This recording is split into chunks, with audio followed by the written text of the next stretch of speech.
Thank you, Mr. President.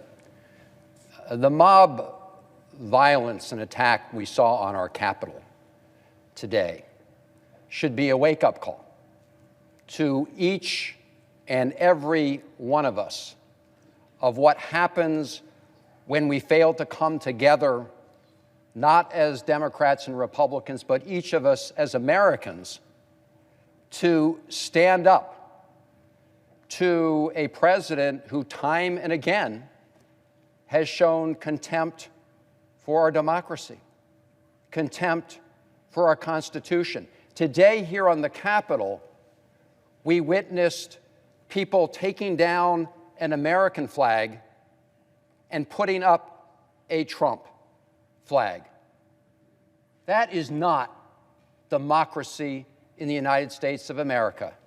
As every senator who has spoken has mentioned, we have for hundreds of years had a peaceful transfer of power. Nobody likes to lose, and supporters of the losing candidate are always disappointed. What's different this time? We all know what's different this time. We had a president who, as a senator from New Jersey, said even before a vote was cast, that if he didn't win the election, it was going to be a fraud. And every day since then has perpetrated that lie. We have a president who just today criticized very loyal vice president who is presiding right now, urging him to disregard his responsibilities under the Constitution of the United States in order to reinstall Donald Trump as president.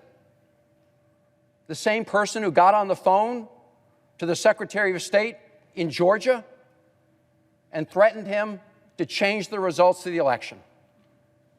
Mr. President, I read something this week I'd never thought I'd read in a newspaper in the United States of America. It was an op-ed by all the living former secretaries of defense, including Secretaries Rumsfeld, Cheney, and Mattis, warning the country about our tradition of peaceful transfer of power and that it would be inappropriate for the military to take sides. In the United States of America, we talk to the world about how we want to promote democracy and our values, and right here at home, too many are undermining those values. And Mr. President, Donald Trump could not do this alone.